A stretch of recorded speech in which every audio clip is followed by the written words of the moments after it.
Bonjour et merci de nous retrouver pour la Foi prise au mot, votre rendez-vous de formation chrétienne. Vous le savez, toute cette année, la Foi prise au mot vous propose de retrouver les grands chapitres du catéchisme à l'occasion de l'année de la foi.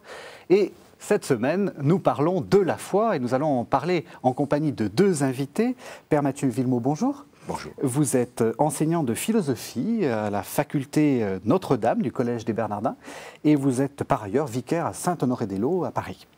Père Denis Dupont-Fouville, bonjour. Bonjour. Vous êtes également enseignant à la faculté des Bernardins, à la faculté Notre-Dame du Collège des Bernardins, et vous êtes, vous, chapelain à Notre-Dame de Paris. Voilà. Alors, le principe de cette émission, c'est qu'on revisite les grands thèmes du catéchisme en commençant par un texte. Et je vous propose que nous lisions un texte peut-être un peu surprenant, vu le thème qui est le thème de la foi, mais je pense que vous allez nous expliquer l'intérêt de ce texte. C'est le texte de Luc 7, la pécheresse pardonnée, dont Jésus dit « Va, ta foi t'a sauvé ». On va essayer de voir pourquoi. Un pharisien l'invita à manger avec lui. Il entra dans la maison du pharisien et se mit à table. Voici une femme qui, dans la ville, était une pécheresse. Ayant appris qu'il était à table dans la maison du pharisien, elle avait apporté un vase de parfum. Et se plaçant par derrière à ses pieds, tout en pleurs, elle se mit à lui arroser les pieds de ses larmes. Elle les essuyait avec ses cheveux, les couvrait de baisers, les oignait de parfum. À cette vue, le pharisien qui l'avait convié se dit en lui-même: si cet homme était prophète, il saurait qui est cette femme qui le touche, et ce qu'elle est, une pécheresse. Mais prenant la parole, Jésus lui dit: Simon, j'ai quelque chose à te dire. Parle, maître, répond-il. Un créancier avait 2 débiteurs. L'un devait 500 deniers, l'autre 50. Comme il n'avait pas de quoi rembourser, il fit grâce à tous deux. Lequel des deux l'en aimera le plus?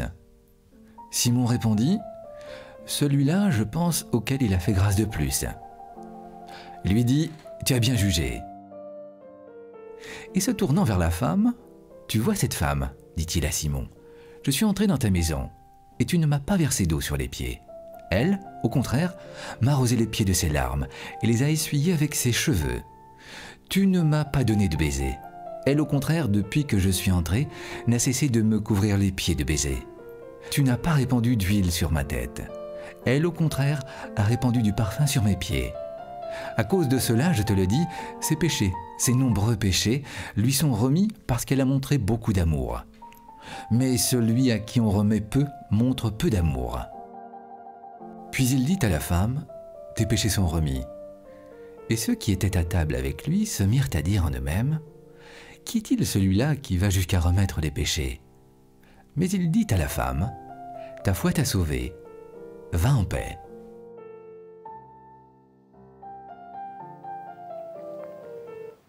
Voilà, alors c'est un texte magnifique. Avant de voir en quoi il parle de la foi, peut-être qu'il faut relire un peu les premiers versets et voir un peu le contexte. Quel est le problème? Qu'est-ce qui se passe dans cette scène? Pourquoi le fait que Jésus, mangeant dans la maison d'un pharisien, se retrouve dans cette situation de devoir presque excuser le geste de la femme? Expliquez-nous un peu. D'abord, je crois que ce geste, il a quelque chose d'objectivement bouleversant, s'il n'est pas scandaleux. Si on essaye de remettre en scène la situation qu'on s'imagine, le cardinal André XXIII allant dîner quelque part chez des paroissiens et, disons, une professionnelle de l'avenue Foch qui débarque en plein milieu du repas, il est normal que tout le monde soit scandalisé. Donc, et le Christ va souligner ce scandale. Probablement pour nous montrer que la foi n'a pas toujours ce côté truculent de cet évangile, mais est toujours un bouleversement. Vient toujours être bouleversé et se convertir. Il y a une racine identique qui est retournement. Donc que la foi n'est pas là pour nous rassurer dans nos certitudes, mais là au contraire pour nous bouleverser. Et que c'est normal que cela nous dérange. Le geste qu'elle fait, il signifie quelque chose ou c'est juste un geste comme ça? Au-delà du scandale, vous voyez? Il met un scandale dans le scandale. C'est-à-dire c'est non seulement quelqu'un de pas comme il faut qui arrive chez les gens comme il faut, ce qui est déjà choquant. Mais en plus, elle ne se comporte pas comme on s'y attendrait. C'est-à-dire que quelqu'un comme ça qui arrive chez des gens d'une bonne société, et essaye de raser les murs, de se faire oublier. Et elle fonce vers le Christ et elle se met au centre. Alors pourquoi est-ce qu'elle fait ça? C'est pas pour essayer de l'entraîner dans la prostitution. Ce serait, de toute façon, c'est au contraire. C'est-à-dire que faisant cela, elle s'expose au regard des autres. Et elle se révèle pour qui elle est, mais elle ne fait pas ça pour elle, puisqu'elle n'a rien à y gagner objectivement sur un plan humain. Elle fait ça pour lui, pour le Christ. Et donc, et le geste qu'elle fait est un geste, nous disent les historiens, qui était sans doute réservé aux épouses, de pouvoir laver les pieds d'un homme. Il y avait que les femmes qui faisaient ça pour leur mari, au cours d'un repas. Et donc, le fait de dire, voilà, je n'ai pas droit à quoi que ce soit, tout le monde sait que je suis une femme de mauvaise vie, et pourtant je t'apporte un amour, une espérance, une confiance, que peut-être je n'ai pas le droit de donner, mais que seule une épouse pourrait donner à... Donc c'est vraiment très choquant à plusieurs niveaux. Il y a quelque chose de passionnel dans le texte qui explique comment les grandes mystiques, les deux Sainte Thérèse et autres, Sainte Marguerite Marie, s'identifieront à cette femme et diront « je veux être celle qui lave les pieds du Christ comme elle, qui reconnaît mes péchés comme elle ». C'est effectivement, et là aussi on voit comment la foi suppose une relation avec le Christ qui ne soit pas seulement de l'ordre de la doctrine, mais de l'ordre de la passion, de l'amour. Alors, vient après ce geste une drôle de parabole qui souvent va faire une sorte de contradiction. Dans les lectures, on a l'impression qu'il y a contradiction avec la finale, enfin ce que Jésus en déduit. Cette drôle de parabole, c'est cette histoire du créancier qui a deux débiteurs, l'un qui doit plus que l'autre, le créancier annule la dette et Jésus demande qui est-ce qui est le plus content. Comment est-ce qu'on peut articuler cette parabole avec ce que vient de faire la femme ? Déjà, après on verra comment la conclusion qu'on va en tirer. Mais d'abord, une fausse conclusion qu'on a voulu en tirer parfois, c'est qu'il faudrait avoir beaucoup péché pour plaire au Christ ou le rencontrer. C'est pas ça. Ce que le Christ nous dit, c'est que le rencontrer nous révélera que nous sommes plus pécheurs que nous ne le pensions avant, forcément. Non pas que nous avons fait des choses qui mériteraient de finir devant un tribunal, c'est pas le sujet, mais que notre cœur, en sa racine, est davantage habité par le péché que nous le pensions. C'est aussi pour ça qu'il confronte, comme disait Denis, des gens comme il faut à des gens pas du tout comme il faut, pour les obliger à cet aveu. Ça, je crois que c'est un premier point. Je sais pas si tu veux. Oui, et puis alors, la parabole est celle d'une remise de dette. Autrement dit, la question c'est, qu'est-ce qui va pouvoir faire qu'on excuse cette femme ? Qu'on l'excuse de qui elle est et puis qu'on l'excuse de ce qu'elle est en train de faire. Et la question c'est, ça n'est pas elle. C'est-à-dire, ce n'est pas un débiteur qui peut se justifier lui-même. Et donc, ça n'est pas parce qu'elle changerait de comportement, ça n'est pas parce que tout à coup elle se comporterait comme il faut, etc. Elle a un péché qui est réel, qui est grave, et comme le péché est une offense envers Dieu, seul Dieu peut la justifier, peut la remettre debout, peut faire qu'elle soit acceptable dans ce qu'elle fait.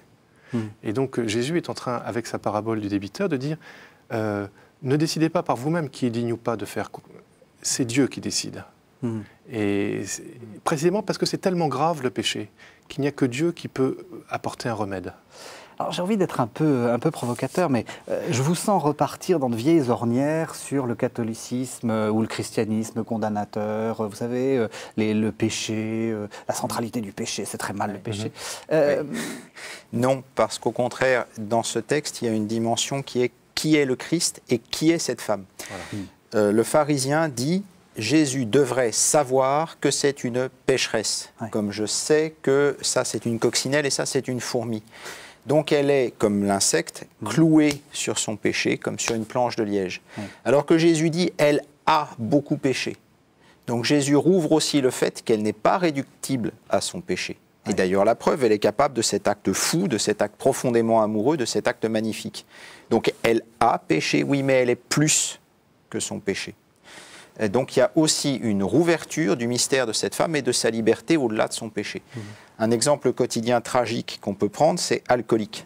Un individu qui est alcoolique, il faut qu'il soit capable de l'avouer. Les alcooliques anonymes demandent que la personne le dise en public, je suis alcoolique. Mais on voit bien aussi la tentation pour l'entourage de dire c'est un alcoolique, alors le reste de sa vie, il a bien éduqué ses enfants, il a bien travaillé, il a toujours été très généreux, ce qui est fréquent chez les alcooliques, qu'on n'ait pas jamais vu. C'est juste un alcoolique. Et on voit comment cet évangile nous attaque là, justement, à dire non, il a péché, mais il est plus que son péché. Et puis, ce qui est très frappant aussi, c'est que précisément quand elle se présente devant Jésus, alors peut-être qu'elle ne sait pas totalement qui est Jésus, mais elle se rend bien compte que c'est un grand prophète, et elle se rend compte qu'il dit quelque chose de la part de Dieu. Et donc, en se présentant devant ce saint homme, disons pour elle, elle ose se présenter comme pécheresse, et tout le monde sait qu'elle est pécheresse, devant le regard de Dieu ou de son envoyé. Et ça nous renvoie à une de nos craintes, c'est ah là là, le jour où je me retrouverai face à Dieu, eh ben, j'espère qu'il va être drôlement oublieux, ou drôlement distrait, ou drôlement, parce que sinon ça va être terrible. Bon. Et puis, alors, et par ailleurs, on réagit en disant, mais qui est Dieu pour me condamner? Alors après, on se cherche toutes les justifications qu'on veut. Mais or, elle fait cette expérience très bouleversante que, en se présentant honnêtement devant le Christ envoyé de Dieu, en reconnaissant publiquement son péché, mais aussi en disant son amour pour lui, la parole de jugement qui sort de la bouche du Christ, et le Christ est Dieu, donc pour nous c'est encore plus impressionnant, la parole de jugement qui sort, c'est « tu es pardonné ». Et vous voyez, nous en faisons une expérience, alors dans la foi catholique, s'il faut parler de la foi catholique, dans la confession. C'est-à-dire que dans la confession, nous nous mettons à nu devant le tribunal de Dieu. Nous disons, Seigneur, j'ai péché, et rien n'excuse ça. Je peux avoir des circonstances atténuantes, mais mon péché, moi je le connais, et moi j'en suis responsable. Et Dieu, par la bouche du prêtre, dit, je te pardonne, je t'aime, et tu es relevé. Et donc, ce n'est pas pour enfermer les gens dans leur péché, au contraire, c'est pour les en sortir. D'où l'importance dans la confession de l'aveu. L'aveu m'oblige à circonscrire mon péché et donc ouvre à l'action de grâce. Je prends un exemple purement théorique, un homme marié qui m'avoue en confession avec beaucoup de douleur. Hier, je ne sais pas pourquoi, j'ai crié sur ma femme, c'était injuste, elle n'avait rien fait pour mériter ça. Il y a 30 ans qu'on est mariés, je l'aime, je ne sais pas pourquoi je l'ai traité comme ça. Eh ben, je vais lui répondre, vous êtes mariés depuis 30 ans. Hier soir, il y a eu un incident grave, vous allez être pardonné pour ça. Mais rendez grâce du fait que depuis 30 ans, vous l'aimez et elle vous aime. Et c'est bien parce qu'il a pu nommer son péché qu'il découvre, ah ben oui, au fait, il y a 30 ans que la grâce de l'amour de Dieu nous porte ensemble. S'il n'y avait pas l'aveu, si le Christ ne nous obligeait pas à l'aveu, nous n'aurions pas cette possibilité de découvrir l'immensité de la grâce, qui est l'expérience de cette femme dans cet évangile. Alors on continue, donc le Christ fait cette première petite parabole.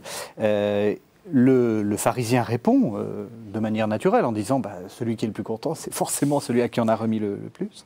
Et Jésus ensuite reprend, en prenant cette fois-ci l'exemple de la femme, et en disant « Je suis entré dans ta maison et tu ne m'as pas versé d'eau sur les pieds. Elle, au contraire, m'a arrosé les pieds de ses larmes. Tu ne m'as pas cessé, etc. » Il y a ce jeu entre tu et elle. Comment est-ce que vous le comprenez, ce jeu entre le pharisien, comme vous dites, un type bien, un homme comme il faut, et puis cette pécheresse? Le pharisien est resté avec le Christ dans une relation extrêmement cadrée, extrêmement polie, protocolaire, qui est en large partie excusable. On voit bien comment le Christ... C'est pas contre le pharisien en réalité, cette parabole. Mais non, tout à fait. Et puis c'est un type qui nous est donné, c'est pas un individu historique, c'est un type psychologique. Mais le Christ veut l'appeler à dépasser les cadres, à dépasser les protocoles et à aller jusqu'à la folie de l'amour que cette femme a osé poser. Et c'est un appel qu'il nous lance à tous.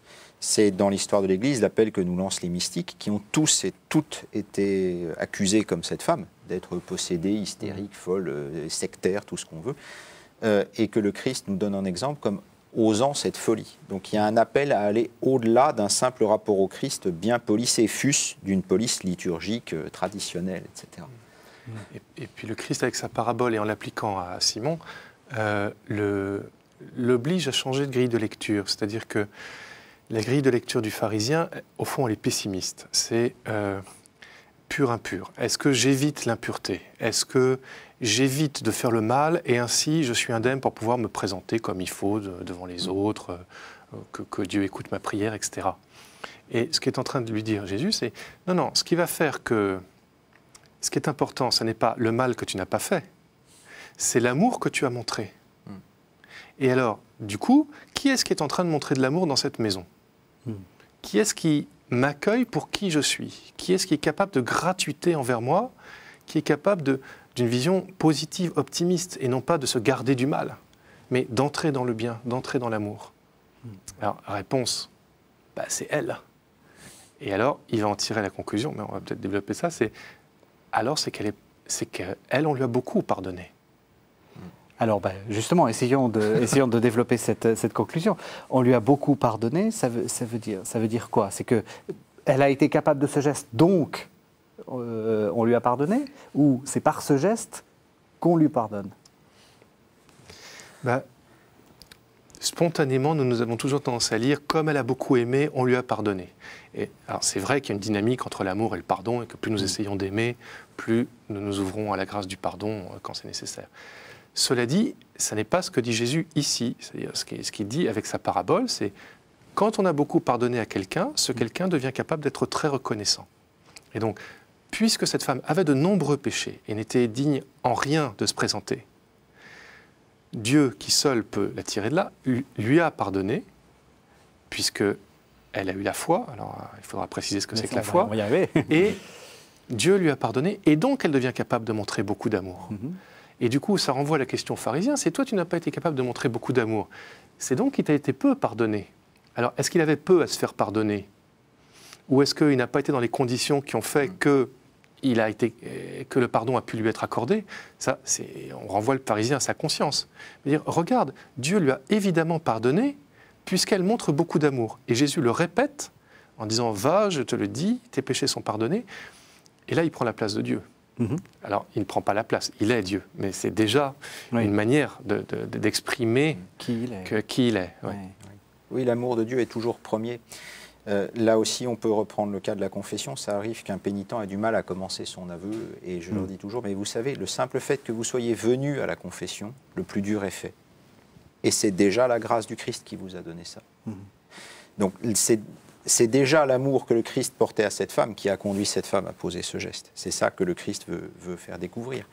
Quant au fait, en effet, que le pharisien se croit sans péché, ou probablement pas, mais en tout cas pas trop pécheur, saint Augustin pose un principe qui me semble décisif. Il dit « L'amour, la miséricorde qui nous a épargné de péché est plus grande que la miséricorde qui nous pardonne le péché. » Alors, puisqu'il est beaucoup question de morale familiale dans cet évangile, un couple marié sacramentellement, fidèle, qui a élevé ses enfants droitement, ce n'est pas un couple qui n'a jamais eu besoin de la miséricorde de Dieu. C'est un couple qui s'est ouvert dès l'origine à la miséricorde de Dieu et qui a laissé la miséricorde de Dieu porter tous ses fruits. On pourrait aller jusqu'à dire que ce couple a été encore plus pardonné que d'autres. C'est le mystère de l'Immaculée Conception de la Vierge, dont on dit dans l'oraison du 8 décembre qu'elle a été sauvée d'avance par la croix du Christ. Non pas qu'elle n'avait pas besoin d'être sauvée, la pauvre, mais elle hurlerait qu'on lui dise ça. Mais elle est la plus sauvée de toutes, puisqu'elle n'a jamais péché.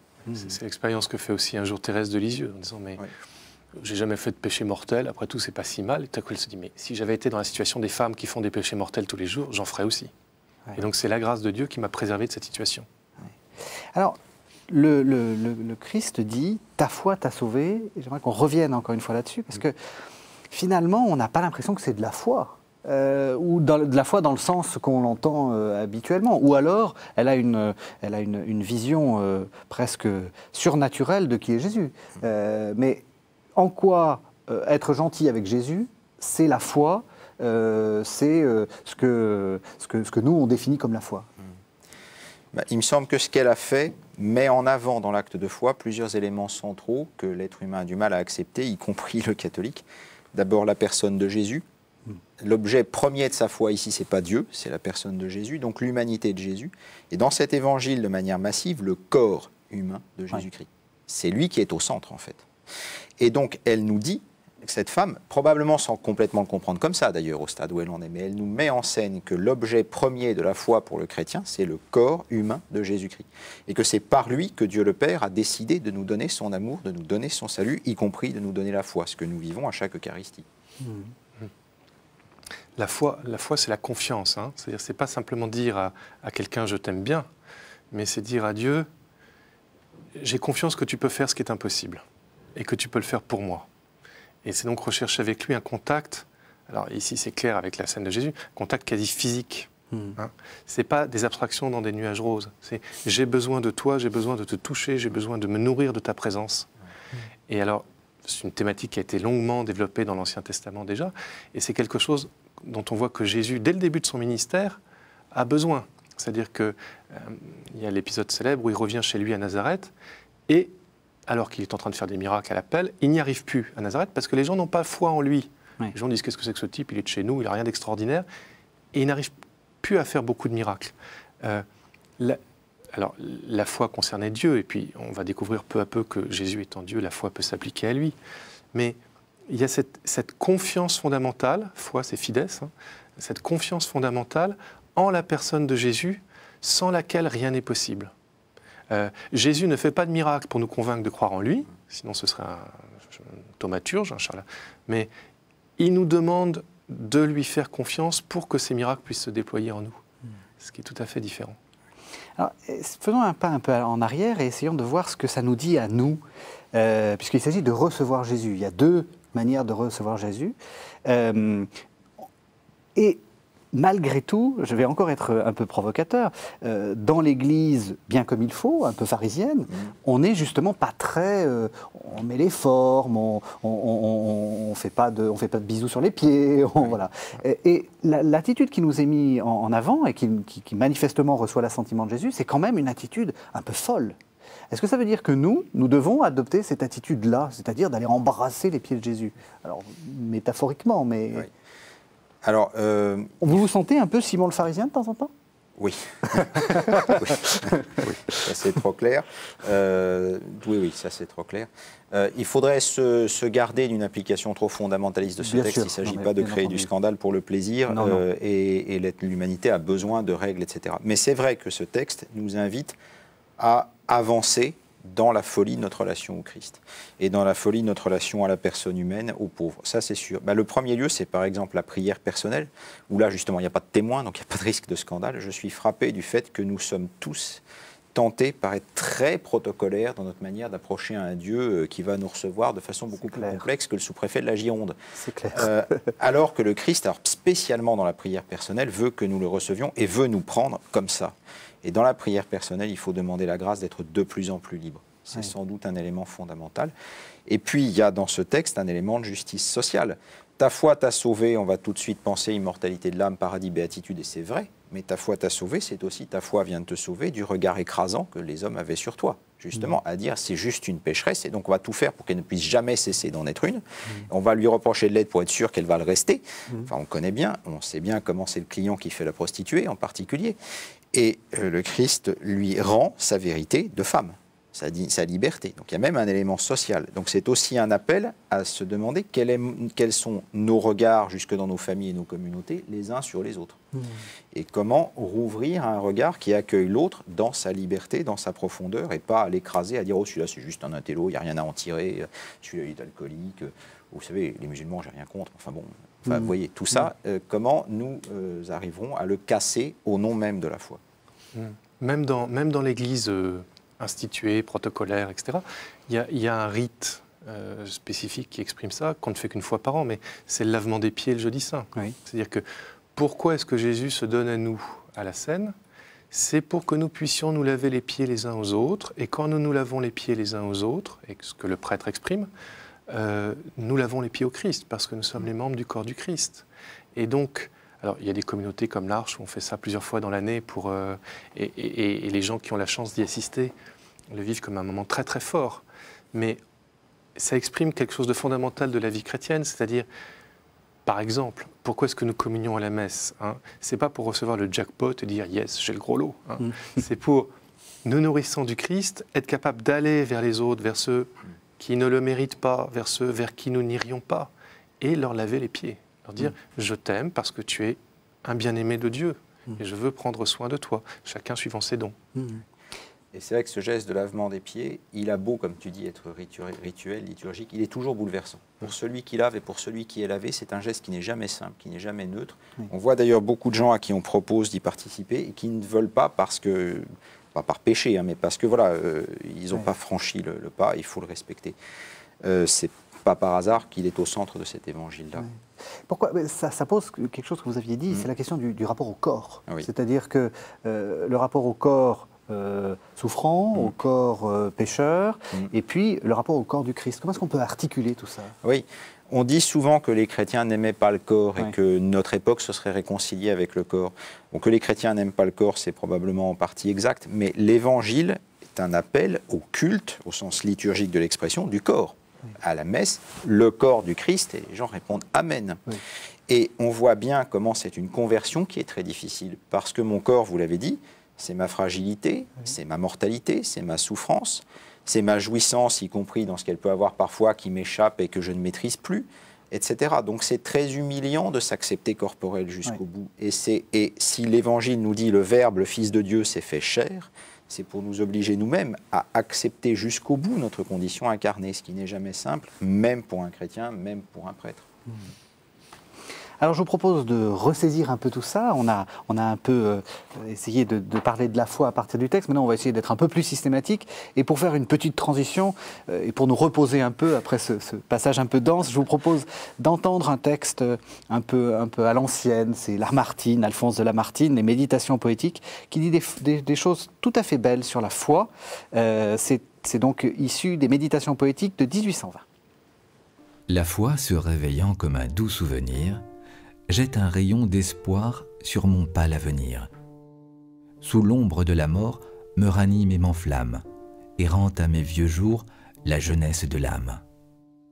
Je remonte aux lueurs de ce flambeau divin, du couchant de ma vie à son riant matin, j'embrasse d'un regard la destinée humaine. À mes yeux satisfaits, tout s'ordonne et s'enchaîne. Je lis dans l'avenir la raison du présent. L'espoir ferme après moi les portes du néant, et rouvrant l'horizon à mon âme ravie, m'explique par la mort l'énigme de la vie. Cette foi qui m'attend au bord de mon tombeau, hélas, il m'en souvient, plana sur mon berceau. De la terre promise, immortel héritage, les pères à leurs fils l'ont transmis d'âge en âge. Notre esprit la reçoit à son premier réveil, comme les dons d'en haut, la vie et le soleil.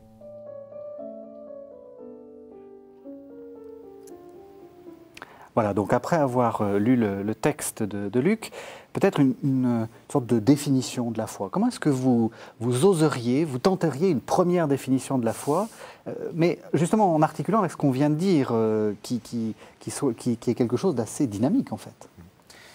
Je pense qu'effectivement, un élément fondamental de définition, c'est de parler d'une rencontre entre Jésus-Christ, Dieu fait homme, et le croyant. Et une rencontre dont Jésus a toujours l'initiative, c'est lui qui crée en moi le désir de cette rencontre. Et donc une rencontre qui ouvre à un chemin, qui ouvre à une vie. Oui, je souscris totalement. Pour le redire autrement, je reprends l'idée, la foi, c'est la confiance. Alors la confiance envers quelqu'un, pas seulement envers quelqu'un, c'est-à-dire envers ce quelqu'un et envers ce que ce quelqu'un m'apporte, me dit, me fait vivre. En bonne vieille théologie dogmatique classique, on distingue entre la fides que et la fides qua, c'est-à-dire entre le contenu de ce qui est à croire et l'acte de confiance par lequel je m'ouvre à ce contenu. De même, quand on parle de la révélation, est-ce que la révélation, c'est ce qui est révélé ou est-ce que c'est l'acte par lequel Dieu me dit? C'est les deux. Et donc, c'est en m'ouvrant à ce quelqu'un que je vais pouvoir entendre ce que ce quelqu'un a à me dire. Alors après, évidemment, la question, c'est comment on s'ouvre. Dans le texte de Lamartine qu'on vient d'entendre, c'est quand même le reflet, alors avec tous les côtés un peu romantiques, déistes, etc., mais d'une société où la foi était quelque chose de naturel, inculqué dès l'enfance, tout le monde avait ça dans la famille. Maintenant, ce n'est plus le cas. Mais il reste cette dimension de confiance personnelle qui va m'ouvrir à un contenu qui dépasse les apparences. Et justement, si on reprend le langage courant, le langage commun, quand on dit avoir la foi, c'est simplement croire en Dieu. Est-ce que c'est suffisant? Non. Oui. D'abord, fort heureusement, il n'y a pas besoin d'être chrétien ni même juif pour croire en Dieu. La plupart des sociétés humaines avaient découvert une idée de Dieu tout à fait correcte, que ce soit la Chine, l'Égypte, la Grèce. Donc la nouveauté qu'offre la Bible, c'est l'alliance avec Dieu et dans l'Évangile, l'alliance avec Jésus-Christ, encore une fois. Donc bien sûr, ça suppose d'admettre que Dieu existe, mais ça va beaucoup plus loin qu'admettre que Dieu existe. C'est une dimension beaucoup plus de dynamique, de vie, d'ouverture d'une rencontre, d'une alliance, pour reprendre le terme biblique. Oui, c'est pas est-ce que j'accepte une idée, mais c'est est-ce que je vais vivre autrement. Oui. Saint Jacques, dans son épître, de façon un peu provocatrice, dit Satan croit et il tremble. C'est-à-dire Satan croit, c'est-à-dire Satan connaît bien son catéchisme, si on veut dire. Satan sait que Dieu existe, Satan sait que l'âme est immortelle, qu'il y aura un jugement dernier. Et pourtant, il n'a pas la foi dans le sens de la foi qui sauve, par définition. Si on revient sur cette expression-là, avoir la foi, ça suppose une possession. Et ça suppose une sorte de constance, c'est-à-dire qu'on a la foi ou on ne l'a pas, et puis une fois qu'on l'a, c'est bon, quoi. Est-ce que ça aussi c'est vrai? Est-ce que la foi bouge? Est-ce que la foi change? Alors, il ne faut pas surdéterminer l'expression qu'on utilise dans sa vie quotidienne et que les gens utilisent en bonne volonté. Hein. Oui. Mais c'est vrai qu'elle est inexacte. Que, comme vous dites, la foi, ce n'est pas un trésor qu'on peut enfermer dans une boîte parce qu'elle elle meurt. C'est un peu, le Christ compare toujours l'Esprit Saint à des choses qu'on ne peut pas enfermer. C'est un vent, c'est un feu, c'est une source. Si vous enfermez le feu, il s'éteint. Si vous enfermez du vent dans vos mains, vous n'avez rien. Il faut l'Esprit Saint, le laisser passer, le laisser couler, le laisser vous traverser. Bah, de même, la foi, elle doit être idéalement toujours un mouvement et une mise en mouvement et quelque chose qui m'emmène toujours plus loin, de commencement en commencement, par des commencements qui ne finiront jamais, disait l'un des saints Grégoire. Grégoire de Nice. Voilà, merci. Alors, je reprends votre expression fides qua, fidesque. Comment est-ce qu'on fait pour mettre ensemble cette idée? Parce que la confiance, bon, très bien. Mais après, il y a le contenu. Et le contenu, c'est le catéchisme, c'est tout ça. C'est quoi le lien entre les deux? On a l'impression, et souvent, hein, les gens vous disent ça. Ils disent, moi, j'ai confiance en Dieu, mais alors, par contre, le nouveau catéchisme, non, je n'arrive pas à le lire. Oui, c'est un peu comme dans la vie normale, naturelle, si j'ose dire. C'est quand un enfant grandit, ses parents lui disent comment le monde fonctionne. Oui. Alors, comme il leur fait confiance, parce qu'il leur doit la vie, il dépend d'eux, il accepte ce que ses parents lui disent. Alors, un jour, à l'adolescence, il remettra en cause, mais en général, il accepte. Et cette confiance qu'il leur fait dans l'information, notamment qu'il lui donne, lui permet d'aller beaucoup plus loin et beaucoup plus vite dans sa connaissance du monde. Alors, quelquefois, on peut avoir des doutes. Hein, si la mère d'un petit garçon lui dit pose pas ta main sur la plaque de la cuisine quand elle est rouge et qu'il veut faire le contraire, il va découvrir qu'il a eu tort. Oui. Mais spontanément, la confiance qu'on fait nous aide à grandir. Dans la vie de foi, dans la vie surnaturelle, c'est pareil. C'est-à-dire qu'il y a des choses qu'on peut découvrir expérimentalement, tâtonnant, peu à peu, etc., plus ou moins. Mais si j'ai confiance en celui qui me le dit, c'est-à-dire pas seulement en Dieu, mais en l'Église, en ceux qui m'entourent et qui me parlent de la part de Dieu, eh bien, je vais pouvoir brûler les étapes, je vais pouvoir grandir et aller beaucoup plus loin dans ma perception du réel et dans la joie de vivre. Donc vous voulez dire que dans le terme, par exemple, de catéchisme de l'Église catholique que je vois sur la table à côté de vous, il faut garder le terme catéchisme dans le sens premier, c'est-à-dire une manière de progresser, presque un peu enfantin, quoi. Et pas simplement le résumé des vérités à croire, et si on n'en croit pas une, on est fichu. Il faut quand même les deux. Oui. Si je peux me permettre une parabole, imaginons un instant un médecin qui serait dans l'obligation en urgence d'opérer sa propre femme, ce qui n'est pas du tout la déontologie, mais ça peut arriver par urgence. Ce médecin va bien être obligé de respecter à la lettre le dossier médical de son épouse avec ses IRM, ses radios, ses énumérations et autres. Et en même temps, il est le mieux placé au monde pour savoir que ce dossier, par rapport à l'amour qu'il vit quotidiennement avec sa femme, c'est exactement zéro. Sa femme, ce n'est pas un IRM, que sa femme, ce n'est pas une numération sanguine. Mais s'il ne le respecte pas, sa femme meurt. Eh bien, je dirais à la fois, il y a les deux éléments. Le catéchisme, c'est l'IRM, la numération sanguine, etc. C'est des informations sur ma relation avec Dieu, sur Dieu, dont j'ai besoin pour que la relation soit possible. Mais en même temps, l'amour que j'ai pour le Christ, et surtout l'amour que le Christ a pour moi, est infiniment plus grand que ces informations. La finale de l'évangile de Saint Jean le dit, hein, s'il avait fallu écrire tout ce que cet homme Jésus a fait, l'univers ne contiendrait pas les livres qu'on écrirait. Le mystère de Dieu est toujours plus grand que les informations vraies que nous avons sur Dieu, mais nous en avons besoin. Il y a une autre comparaison que j'aime bien prendre, c'est dans le mot catéchisme. Hein, ça vient du grec katéchisein, qui veut dire littéralement faire écho. Parce que le catéchisme est un écho à la parole de Dieu. Ce n'est pas la parole de Dieu elle-même, mais c'est ce qui résonne quand la parole se fait entendre. Et en même temps, quand on catéchise quelqu'un, on cherche à faire écho. C'est-à-dire qu'en lui donnant les éléments principaux, qui semblent des trucs dans un livre, à un moment donné, si c'est quelqu'un qui est à la recherche de Dieu, s'il laisse au Seigneur une place dans son cœur, il y a un moment où ça va faire écho. C'est-à-dire, il y a un moment où le son qui entre par la catéchèse, le catéchisme, va entrer en résonance avec la voix qui cherche à se faire entendre dans le cœur de cet enfant ou ce jeune. Et alors, si ça entre en résonance, alors là, il y a une explosion. Là, tout change. Qu'est-ce qu'on fait quand, parce que c'est une expérience assez courante, quand on est confronté à des gens qui, au nom de leur amour du Christ, vous disent « cette partie du catéchisme, je ne peux pas ». Ça arrive. Je pense que vous avez régulièrement des gens qui vous disent « moi j'aime le Christ, etc. mais ça, j'arrive pas ». Donc comment est-ce qu'on fait pour dire « mais voilà, il faut sauver les deux ». Oui.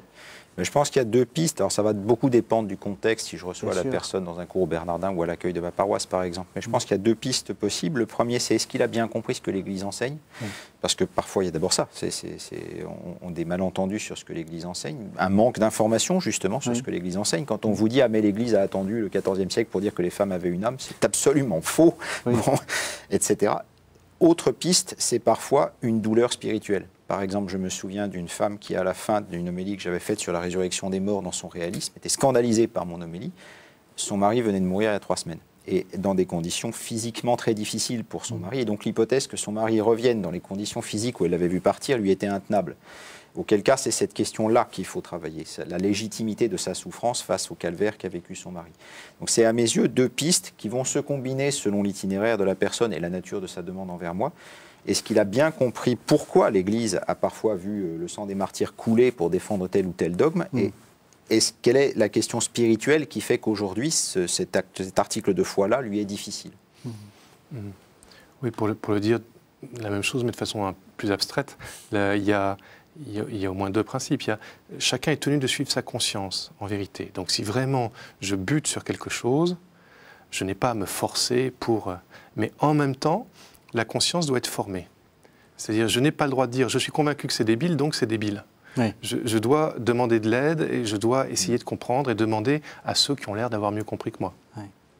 Alors, ça nous met vers le débat qu'on reprend régulièrement sur la foi, la raison, etc. C'est-à-dire, d'une certaine façon, tout ce qui serait du côté du rapport un peu affectif au Christ, ça serait la foi, et puis le reste, c'est la raison. Benoît XVI et les papes avant lui, mais surtout Benoît XVI, insiste sur le fait de dire que la foi est raisonnable. Comment est-ce qu'on peut expliquer ça? D'abord, quel est le vrai problème entre foi et raison? D'où ça vient cette histoire? Vous qui êtes philosophe, qu'est-ce que dirait un philosophe de la foi? Oui, oui. Mais le problème entre foi et raison, il est né à l'époque moderne, aux alentours du XVIIe siècle, quand un nouveau modèle de rationalité est né autour de Galilée, Copernic, Kepler et compagnie, qui étaient tous des croyants au point de départ. On a un peu oublié que Newton était convaincu d'avoir prouvé l'existence de Dieu avec son principe de gravité universelle, et que les évêques anglicans prêchaient la gravité universelle comme preuve de l'existence de Dieu. Donc au point de départ, ce nouveau modèle, il est non seulement chrétien, mais apologétique. Et puis des tas de questions liées aux guerres de religion, aux guerres des chrétiens entre eux, à une certaine attitude fidéiste, c'est-à-dire justement un refus de rationalisation des catholiques avec le procès Galilée pour lequel Jean-Paul II a demandé pardon et Jean-Paul II a réhabilité Galilée. Donc un ensemble d'affaires de ce genre vont faire que ceux qui défendaient le modèle de rationalité vont dire la foi, en tout cas telle qu'on nous la présentait jusqu'ici, c'est idiot. Et donc je l'abandonne. Et en sens inverse, des croyants sincères mais mal formés vont dire mais ces gens qui, avec leur modèle de rationalité, veulent me voler ma foi. Donc un divorce va s'opérer. Qui n'était pas du tout le cas au Moyen-Âge, si on veut être caricatural. Et donc depuis, la question de réconcilier foi et raison est devenue complexe. Mais elles ne peuvent pas être en leur vérité opposées pour une raison simple, puisque Dieu m'a créé raisonnable. Le même Dieu qui m'a envoyé Jésus-Christ pour m'appeler à la foi en lui, m'a d'abord créé doté de raison. Donc à moins qu'il soit lui-même complètement idiot, c'est qu'il voulait que ma raison me serve dans mon rapport au Christ. Maintenant, les réconcilier, c'est aussi le chemin d'une vie, qui va supposer une double conversion, c'est s'apercevoir que ce que je croyais être la foi n'est pas encore tout à fait la foi, est encore effectivement marqué de superstition, d'arriération, d'idéologie, et que ce que je croyais être la raison n'est pas encore tout à fait la raison, mais est aussi marqué d'idéologie, de démagogie, de totalitarisme, on l'a vu au XXe siècle. Il y a une belle image que prend Jean-Paul II au début de son encyclique sur la philosophie, Fides et Ratio, hein, il dit la foi et la raison sont comme les deux ailes qui permettent à l'esprit humain de s'élever. Là, un oiseau avec une seule aile, il se casse la figure, il ne peut pas voler. Le danger, c'est la disjonction, c'est-à-dire si je crois de façon purement affective, bah, ça va me tenir chaud un certain temps. Puis à un moment donné, je serai complètement décalé par rapport au réel et ma foi n'aura rien de convaincant pour qui que ce soit. Si j'essaye de faire de la foi une simple construction rationnelle, je me coupe de la vie à laquelle la foi veut m'amener. Et donc il faut essayer, alors ça c'est par grâce de Dieu bien sûr, hein, et puis, mais de déployer de façon la plus harmonieuse possible ou la moins disparate possible les capacités que me donnent et ma raison et ma foi pour entrer plus profondément dans l'intelligence du réel. Oui. Quand les choses se passent bien, je dirais que la foi et la raison, ce n'est pas tellement qu'elles coïncident, elles ne coïncideront à mon sens qu'à la résurrection. Nous découvrirons que la vérité est totalement une à la résurrection. C'est qu'elles se provoquent en un sens positif. Ma raison me pose un nouveau problème que je ne m'étais jamais posé et donc me dit ah mais alors qu'est-ce que Jésus voulait dire dans l'Évangile quand il disait telle et telle chose? Par exemple au XVIIe siècle, avec les nouvelles découvertes sur la matière, la résurrection des corps devient un problème. Comme il y a quelqu'un qui s'amuse à calculer la masse de terre qu'il faudra pour ressusciter tous les corps et qui dit mais où est-ce qu'on la trouvera? La question vous fait sourire, aujourd'hui elle nous fait sourire, mais quand elle jaillit à l'époque, elle est un scandale. Mais justement, alors que faisons-nous, notre dogme de la résurrection, pour répondre à cette question qui vient de la raison? Et en sens inverse, ma foi me fait le Christ dans ma prière me fait découvrir une vérité neuve sur laquelle je n'avais jamais attiré mon attention, et ma raison ne l'intégrait pas. Alors qu'est-ce que ma raison va maintenant pouvoir dire? Et je vais découvrir qu'un saint Augustin, un saint Thomas d'Aquin avait déjà écrit des dizaines de pages sur la question, par exemple. Donc quand les choses se passent bien, chacune des deux avance et puis dit à sa sœur, j'allais dire, bah, tiens, viens me rejoindre, tu verras, c'est sympa. Enfin, je caricature, mais... Alors, on a défini la foi, on l'a opposée donc à la raison en montrant qu'elle est complémentaire.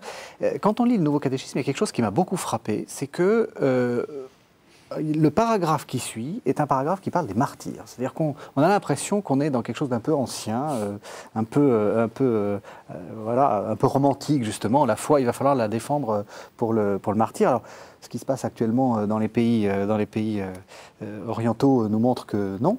Justement, est-ce que le martyr a encore son droit de citer, si j'ose dire, dans un catéchisme quand on parle de la foi?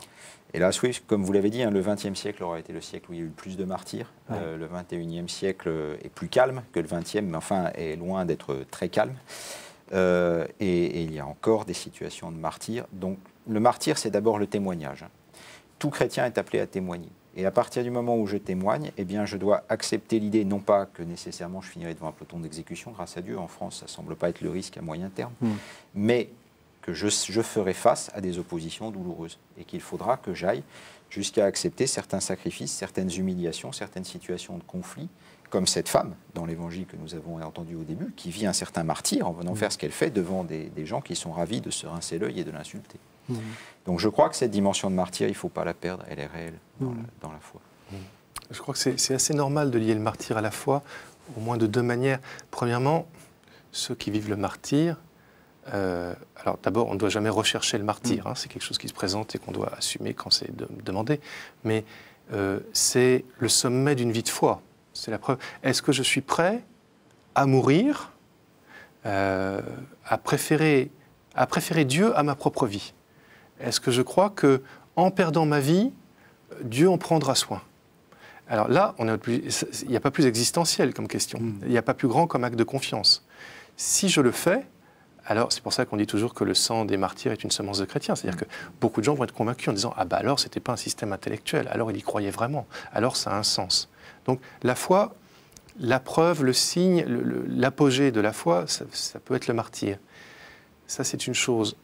Autre point, on l'a peut-être un peu oublié dans une société laïque où la doctrine officielle est celle d'une neutralité plus ou moins bienveillante, ou même dans des régimes de chrétienté. Mais normalement, la foi est un scandale pour des gens qui vivent autrement, qui justement ne peuvent pas accepter de faire confiance à ce point. Et donc le martyr est une situation normale. Alors, soit le martyr sanglant, soit le martyr sous 1000 formes diverses, y compris dans nos sociétés, par lesquelles les gens sont appelés à rendre témoignage. Et est-ce que vous pensez que c'est quelque chose qui qu'il faut, vous avez dit, il ne faut pas le rechercher, mais qui doit être une sorte d'étalon de la foi. Vous voyez ce que je veux dire? Est-ce que, vous le disiez très, très justement, on est dans une société où, mon Dieu, on peut bien vivre sa vie de chrétien sans subir le martyre, même un martyr, j'allais dire, allégé, c'est-à-dire un martyr où on ne fait pas, où on fait scandale. On peut parfaitement vivre sa foi sans que tout le monde vous tombe dessus. Est-ce que, justement, il ne faut pas rechercher le martyr, mais se poser la question de savoir si on ne pourrait pas être un peu plus martyr? Je crois, oui. Je crois que une vie... Bon, alors il peut y avoir des gens qui, étant occupés toute la journée à s'occuper d'un enfant malade, n'ont pas le temps de vivre le martyr. Oui. Ce n'est pas de leur faute, évidemment, et c'est un certain martyr, d'ailleurs. Oui, c'est ce que j'allais dire. Oui. Mais c'est clair que quelqu'un qui, comme vous dites, vivrait sa foi tranquillement sans déranger personne, il faut se demander si sa foi n'est pas en partie affaiblie, trop polie, trop... Oui. Et Jean-Paul II proposait d'ajouter le concept de martyr moral, et il donnait un exemple ô combien concret en France en 2012, la jeune femme de 17 ans enceinte qui décide de garder son enfant et qui va se trouver face, théoriquement c'est son droit inconditionnel d'après la loi française, dans la réalité des faits, jusque dans sa propre famille, jusque dans nos communautés catholiques, elle va être face à un parcours du combattant pour réussir. Et si elle y parvient à ce que son enfant naisse, c'est arrivé dans ma famille, Dieu en soit béni, bah, c'est un témoignage extraordinaire et bouleversant et une grâce sublime, mais aussi une croix pour tout le monde. Donc voilà un exemple où il y a bel et bien des martyrs très concrets dans nos sociétés d'aujourd'hui. J'ajouterai qu'il y a aussi un martyr de la raison, comme il y a un martyr de la foi, c'est-à-dire que, bah, par exemple, les grands opposants au communisme au XXe siècle, je pense à Václav Havel ou à Solzhenitsyn, ont tous dit, tout simplement un jour, nous en avons eu marre de mentir. Nous étions face à un régime qui était un mensonge permanent. Or, bon, Solzhenitsyn était un orthodoxe tout à fait pieux, mais Václav Havel s'est toujours présenté comme agnostique, ne relevant d'aucune religion, mais il a dit, un jour j'ai décidé, ne mentons plus. Oui, la conspiration du mensonge, il parlait de ça. Oui. Et la vie de Václav Havel, même si grâce à Dieu il en est sorti vivant, a quelque chose d'un martyr. Les années de prison, la persécution, les copains en prison, etc. Enfin, bon, donc il y a aussi un martyr de la raison d'ailleurs, qui mérite respect. Moi, je crois que le martyr, personne ne peut répondre par avance en disant est-ce que je suis capable de le vivre? Parce que quand on est dans la situation, ça suppose un acte de confiance, alors soit en Dieu, soit en la vérité, par exemple. Mais voilà, on voit ce qui se passe à ce moment-là. Jésus nous dit ne vous inquiétez pas de ce que vous aurez à dire quand vous serez dans telle ou telle situation. La grâce vous sera donnée si vous me faites confiance, justement.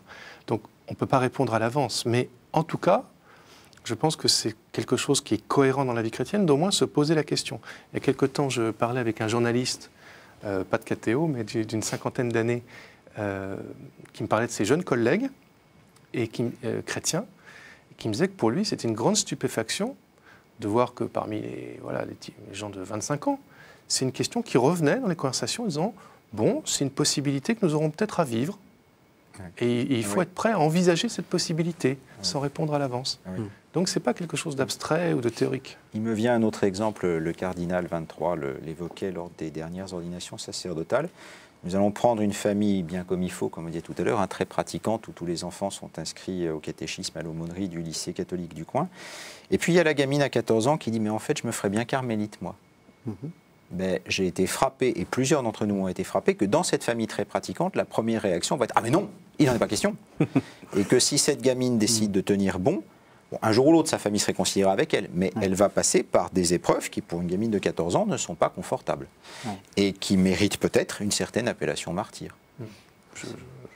Je confirme, enfin, je connais au moins une famille où une jeune un peu plus âgée maintenant se pose la question et elle est l'objet de colibets bienveillants, mais de colibets y compris de ses frères et sœurs. Oui.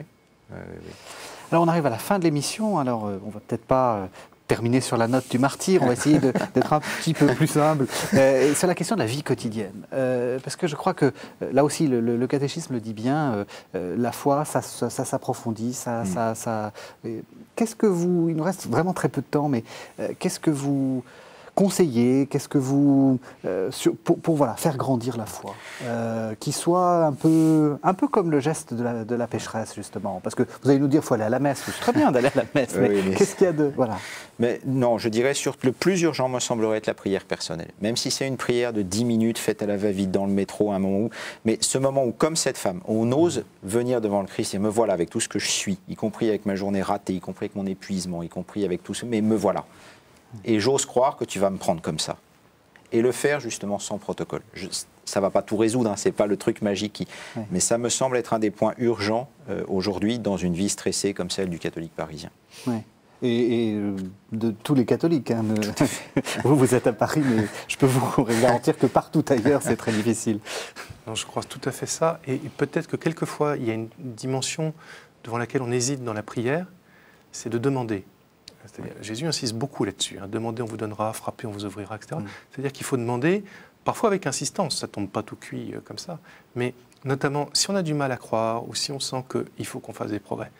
Seigneur, voilà, je ne te prie pas que pour ça, mais dans la prière, osez lui dire, aide-moi à rencontrer la personne qui pourra m'aider, à trouver le bouquin qui pourra me nourrir, à faire des découvertes dans la prière, que sais-je. Mais osez demander au Seigneur que notre foi grandisse. C'est aussi un acte de foi très important. Qu'est-ce qu'on pourrait faire pour ressembler un peu à la pécheresse? C'est-à-dire pour être pas complètement comme il faut?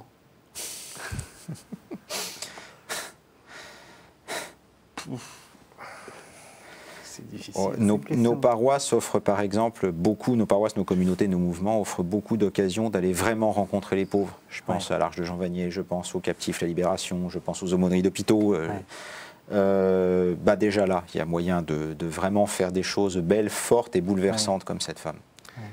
Alors ce sera moins concret, moins pratique que ce que vient de dire Mathieu, mais il y a quand même une chose qui est... quand on voit comment les chrétiens sont considérés dans la société et comment ils sont moqués, souvent, pour X ou X raisons, ça prouve bien qu'ils ne sont pas tout à fait comme il faut. À commencer par le pape, hein, qui est un homme très respectable. Mais il n'est pas tout à fait comme il faut, puisqu'il suscite tellement d'ironie, d'attaques et donc ça, c'est rassérénant. Alors ça ne dispense pas de faire des choses concrètes, mais c'est un bon signe. Bon, alors on va essayer de ne pas être complètement comme il faut pour mieux avoir la foi. En tout cas, merci à tous les deux. Si vous souhaitez revoir cette émission, vous le pouvez pendant très très longtemps, jusqu'à ce que les serveurs de KTO nous lâchent, mais au moins pendant plusieurs années, vous pouvez revoir cette émission sur ktotv.com. Merci à tous les deux. Merci.